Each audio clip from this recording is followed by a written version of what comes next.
In the neon-drenched underbelly of Kamurocho, a city that never sleeps and never forgets, the rhythm of crime pulses through every alley and corner. The year is 1995, and the streets are ruled not by law, but by the iron grip of the Yakuza. Among them is a young lieutenant named Kazuma Kiryu, a man of honor raised within the Dojima family. Known as the Dragon of Dojima, Kiryu bears the weight of expectation and the scars of past violence. He is stoic, loyal, and feared. But on this night, his life takes a turn that will echo through decades. His childhood friend, Nishikiyama Akira, a brother in all but blood, calls him in desperation. Their shared sister figure, Yumi Sawamura, has gone missing. They find her in the apartment of their patriarch, Dojima Sohei. The air is tense, a storm of rage and desperation swirling. Kiryu arrives moments after Nishiki has pulled the trigger. Dojima lies dead. To protect his friend, Kiryu claims the crime. He is arrested, disowned by the family, and sentenced to 10 years in prison. In the blink of an eye, the Dragon of Dojima is caged. When he emerges in 2005, the world has changed. Kamurocho is faster, colder. The Tojo clan, once a monolith, is fracturing. The missing 10 billion yen from the clan's accounts has thrown everything into chaos. Kiryu wants peace. But peace is not something a dragon finds easily. Drawn back into the conflict, Kiryu searches for Yumi and the truth behind the stolen money. He encounters a young girl named Haruka, Yumi's niece, who becomes his ward and the closest thing to a daughter he will ever know. As he shields her from the blood-soaked ambition of men who kill without remorse, Kiryu confronts Nishiki, now hardened and ruthless, leading his own family. The bond of brotherhood that once tethered them is strained to breaking. Through betrayal, violence, and sacrifice, the truth is laid bare. Yumi had been protecting Haruka, the biological daughter of a power struggle's key players. Nishiki, consumed by envy and desperation to step out of Kiryu's shadow, had tried to seize control of the clan. Their final confrontation is as tragic as it is inevitable. Nishiki falls, leaving Kiryu to carry the weight of another lost brother.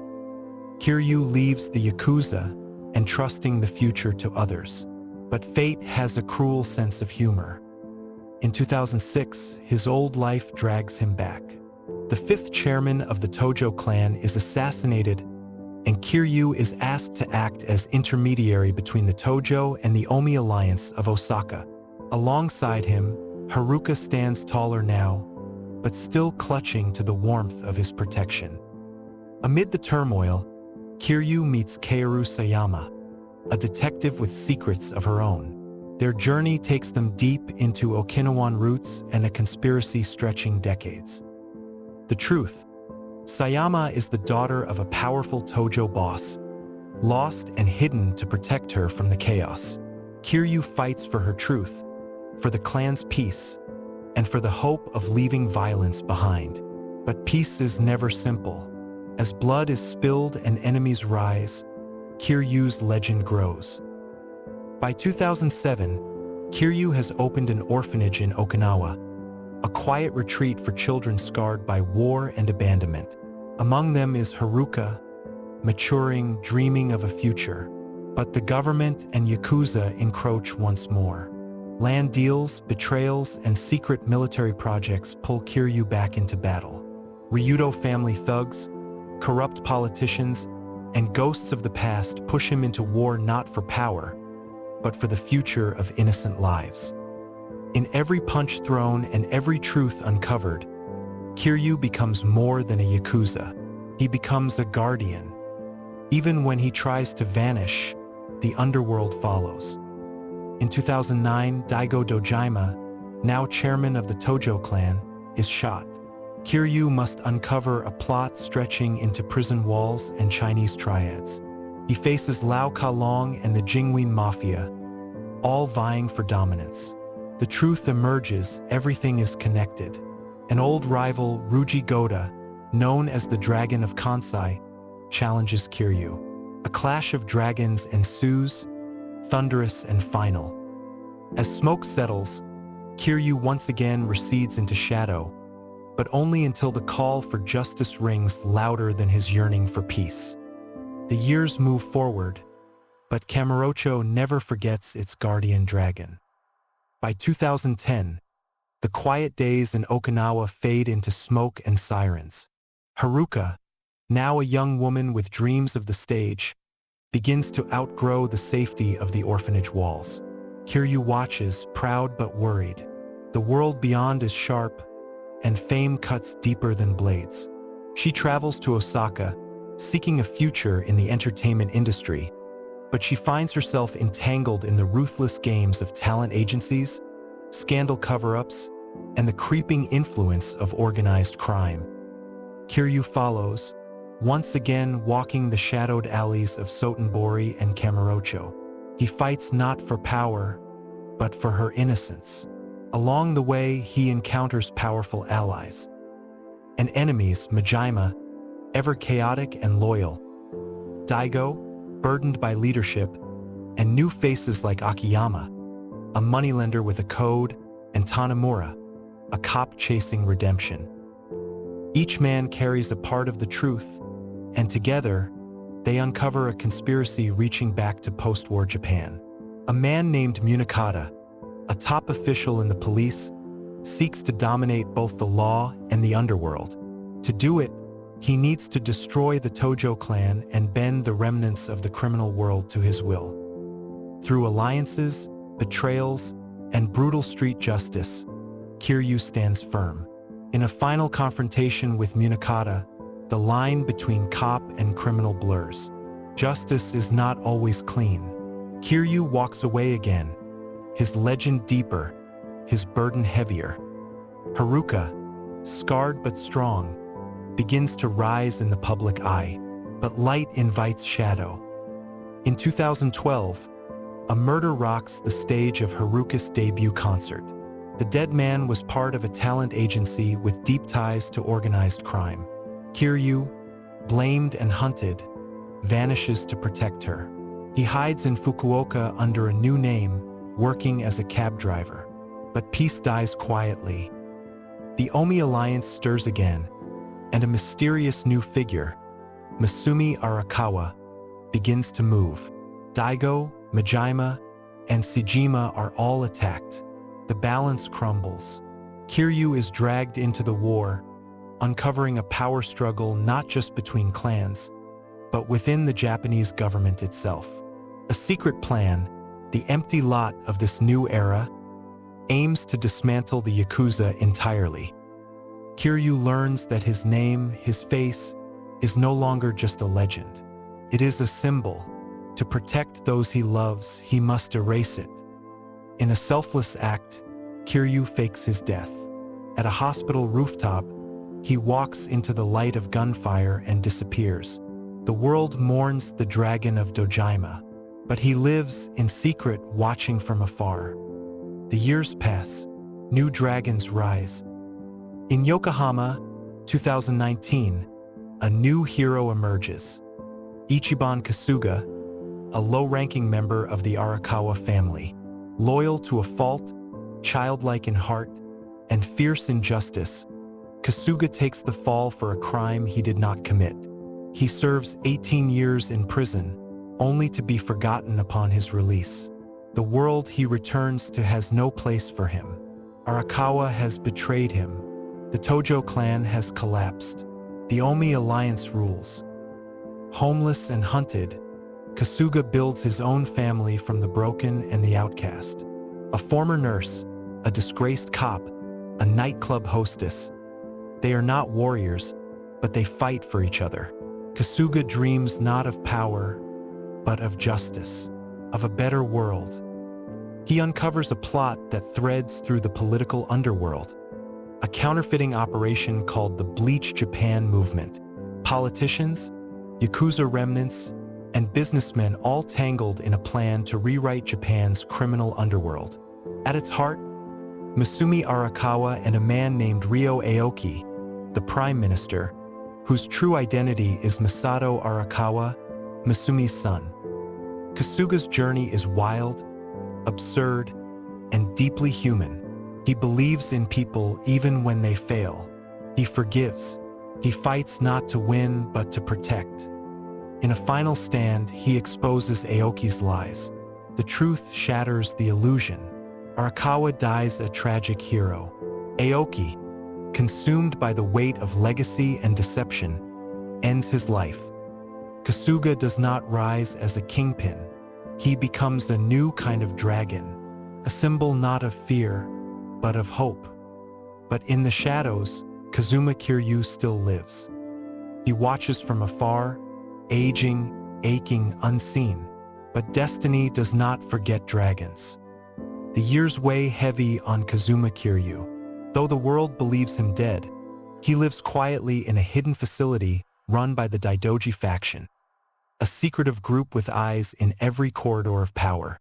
They shield him, control him, and in return, they keep the shadows from encroaching too closely on the ones he left behind. But even in seclusion, the dragon within does not sleep. In the background, the criminal world reshapes itself. The Yakuza are declared enemies of the state, their empires dismantled, their names erased. The Omi alliance collapses. The Tojo clan dissolves. Kamurocho and Ijincho evolve into battlegrounds for legitimacy, real estate, political control, and the last breaths of outlaw culture. But blood never vanishes. It merely sinks into the earth, feeding the seeds of new conflict. A young man named Joe Sawashiro, once Arakawa's right hand, rises in brutality and cold ambition, and behind him, factions that seek to fill the void left by the Tojo and Omi. Among them is the Ijin Three, a loose triad of power formed by the Surayu clan, the Geomajul, and the Liomong. Their truce is uneasy, held together by desperation more than honor. Ichiban Kasuga, now a symbol of resistance and compassion, is pulled once more into the fray. Alongside his companions, Adachi, Namba, Siko, and others, he navigates this shifting world not with the tools of a killer, but with the heart of a believer. He builds alliances not with threats, but with empathy. Yet, the world demands more than kindness. It demands sacrifice. In the shadows, Kiryu is sent on quiet missions by the Daidoji, tasks he cannot refuse. One brings him to Ijincho, where his path crosses with Kasuga's. The encounter is tense, past and future standing face to face. Kasuga doesn't recognize him. Kiryu does not speak his name, but in their eyes there is an understanding. They are both dragons. When the Daidoji lose control of their secrets, Kiryu is forced back into open war. A new threat rises. Hamar Nishitani III, heir to a violent legacy, dances on the edge of madness and ambition. His desire is not peace or power, but chaos. To break what remains, to forge something new in its place. Kiryu fights not for himself, but for the chance that men like Kasuga will inherit a better world. He allies with old names, Majima, Sejima, and Daigo. They emerge like ancient warriors, one last time, to settle debts with blood and fire. The final confrontation is a spectacle of loyalty and legacy. The old guard facing extinction not with fear, but with resolve. In the end, Kiryu is wounded beyond repair. Not just in body but in spirit. He disappears again, this time into the unknown. Some say he died that night. Others say he walks distant shores, a ghost watching the sun rise over cities he once bled to protect. Kasuga carries forward. He opens a new chapter, not as a Yakuza, but as a man trying to reform what others abandoned. A man who believes that justice doesn't have to wear brass knuckles. He builds a new kind of family. He honors the past, but doesn't bow to it. The streets of Kamurocho whisper both names. Kiryu, Kasuga, two dragons, one legacy. And somewhere, Beneath the hum of neon, the heartbeat of the city continues. Not in violence, but in memory, in the souls of those who fought, who fell, and who endured. For in every alley, every rooftop, every fading tattoo, the story lives on. Time rolls forward like a tide reclaiming forgotten shores. In the absence of giants, smaller fires begin to burn. The underworld, fractured and smoldering, does not vanish. It simply adapts. And with the fading of one legacy, another prepares to rise. Ichiban Kasuga finds himself once more at the crossroads of change. Yokohama breathes easier now, its alleys less bloodstained, its people daring to hope. Kasuga helps build a legitimate company, Ichiban Confections, a front turned real, one that gives ex-Yakuza and the forgotten a place to rebuild their lives. His allies stand beside him. Adachi, the ex-cop with a hardened heart and an unshakable sense of duty. Namba, the fallen doctor with a soul still burning for justice. Siko, bold and fearless, now helping women rise from the margins. Their lives inch toward peace, but peace in their world is borrowed time. From the Kansai region stirs a silent force, the remnants of those who once ruled the Omi alliance. These survivors refuse to fade, whispering of reclaiming their power under a new banner. Behind them lurks a more insidious threat: foreign syndicates, emboldened by Japan's internal collapse, seeking to seize control not just of the streets, but of policy, law, and public trust. Meanwhile, behind closed doors, the political machine churns. The Citizens' Liberal Party, reeling from the disgrace of Ryo Aoki, is desperate to restore its image. They enlist the help of corporate moguls, many with deep pockets and deeper secrets. The lines between politics and crime blur further, the enemy no longer waving a clan crest, but hiding behind suits and stock indexes. In this new battlefield, Kasuga is ill-equipped. His fists are strong, his heart stronger, but what fights now require is influence, manipulation, and sacrifice without violence. He begins to train not just in strength but in subtlety. With help from allies in unexpected places, including a reformed Sarayu clan and independent journalists, he learns to battle not just on streets, but in boardrooms and media. Still, shadows move faster than light. Rumors swirl. A man resembling Kazuma Kiryu has been seen in the slums of Manila, then in Seoul, then in Vladivostok. Always alone, always gone before anyone can confirm. Some say he's helping trafficked victims escape. Others claim he's hunting ghosts of the past. But the whispers carry weight, because they are whispered with fear and reverence. Ichiban can't shake the feeling that the dragon hasn't fallen asleep, only stepped away. Trouble returns in the form of a massive corruption case involving the Tokyo Metropolitan Police. A cover-up, stretching back 2 decades, threatens to erupt, and the scapegoat chosen to take the fall is Jungi Han, the leader of the Geomagil and an uneasy ally to Kasuga. Realizing the trap, Ichiban and his friends dive back into danger, racing to expose the truth. The hunt leads them from the neon valleys of Kamurocho to the cold, sterile towers of Tokyo's political elite. Along the way, they face elite assassins, corporate mercenaries, and betrayals that cut deeper than any blade. The fight is no longer about Yakuza. It's about who gets to decide the story Japan tells itself. And then, in the dead of night, as Ichiban bleeds on a rooftop overlooking Shinjuku, a figure appears beside him. A man in black. No name, no words, just a presence. He helps Kasuga to his feet. The old dragon has returned, not to reclaim a throne, but to pass the torch. Kazuma Kiryu, older, scarred, with death chasing every step, joins Kasuga's cause. For one last war, not for territory or honor, but for the soul of the country that failed them both. Together, The new and the old dragon descend upon the heart of corruption. And in their wake, fire and redemption walk side by side. The sky above Tokyo is gray, pregnant with storm, as if mourning what is to come. The city, ever moving, ever blind, does not yet feel the tremor building beneath its feet.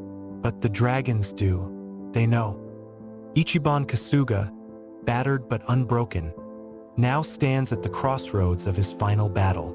With Kiryu at his side, a legend no longer cloaked in myth but flesh and resolve, he dares to aim for something more than survival. Together, they move not to destroy the enemy, but to dismantle the system that created it.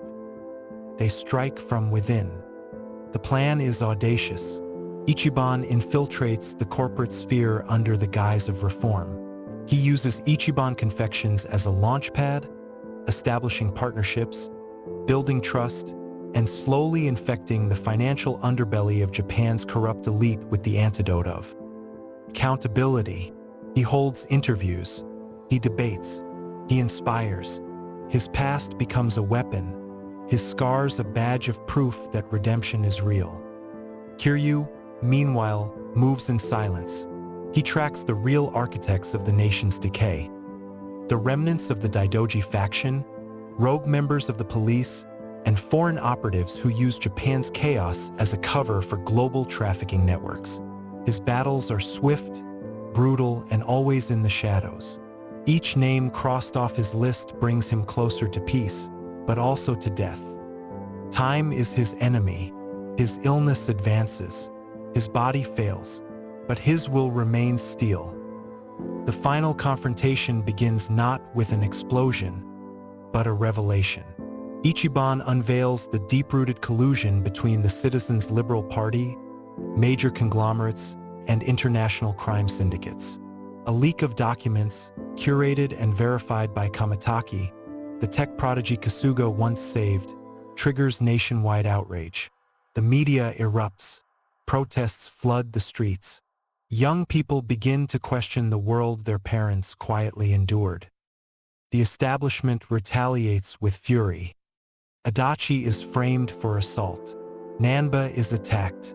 Seiko's bar is firebombed. Every ally suffers.